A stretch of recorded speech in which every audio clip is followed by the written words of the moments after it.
1 month na po. May clicking. Tapos ang sakit po dito ng ano ko. Yes, Sobra. tama yan. TMJD nga yan. Pag na-diagnose kayo ng TMJD, sigurado na kasi mismong ano na gano'n eh. Pero, alam mo anong sagot dyan? Ano? Ako. Oo nga po. Ako yung video ako para makita nila mama. Nagpa-ano na nga po kami. Galing na rin po akong sa dentist ko. O, kung mo lang sasabihin ko sana, basta galing ka dentist, marami naman dentist eh. O, ba't di pa inayos? Yun nga po, ang hinihingi po kasi sa akin, 80K, na napakabigat.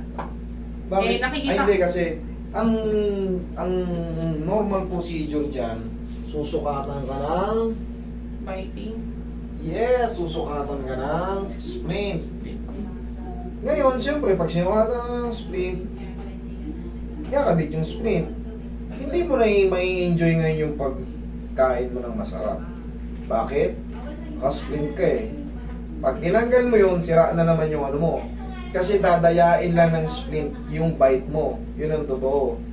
Ang pinaka-the best dyan, one shot na alignment. Tapos. Masakit man na yun, pero mas pipiliin na ng tao na magpagamot ng one shot kumpara sa hindi mo na ma-enjoy pag na-splint ka na.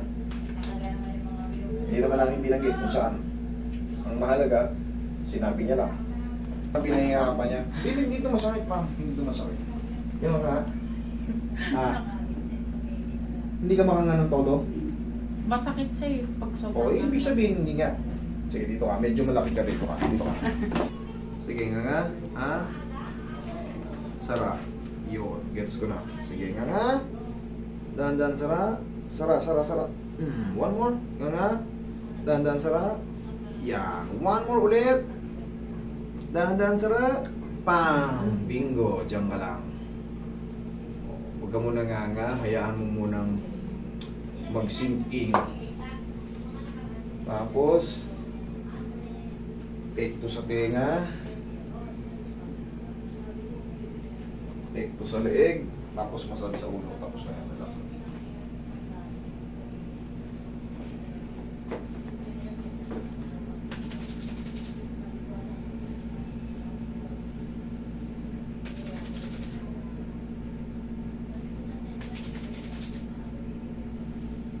Nga.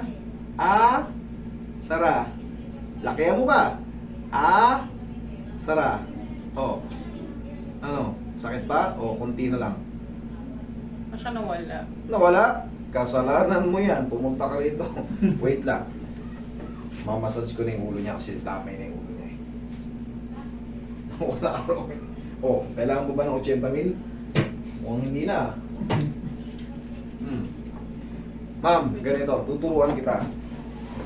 Baka mamaya sumablay ka eh. Kakanganga mo eh. Pag nanganga tayo, ganito na kasi nagkaroon na tayo ng problem sa jaw. Ganyan ang tamang hika ba? Yan! Okay. Kahit lakihan mo pa siya, walang problema. Basta tatandaan mo, wala na yung ano. Masave na yung ano mo. Gastos.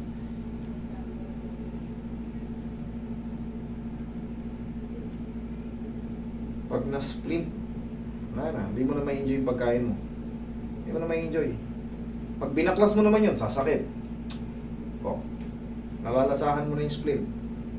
Gumuya ka, hindi mo maidiin na maayos. Ito sa akin, pag kumakain ako ng masarap, binabaklas ko to, hindi naman to splint. Geng-geng ko, blang-blang. Blang-blang. Gangster.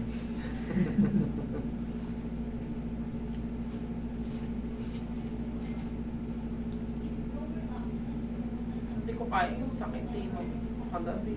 Paggabi yun, hapon na eh. Ngayon, possible, baka may matirang konting pain. Pero yan, 3 to 4 days, lalo pa yan baka nga 1 to 2 days lang eh. Pero ngayon, kunyari gumuya ka. Wala. Wala ka panibago nga. Wala na yan kasi. Okay? Pati yung ulo mo, minasas ko na yan. Okay? Thank you. Tandaan nyo yung hikap nyo, lahat na may TMJD ha. Ganito ha. Lalo pag antok na antok. Thank you po.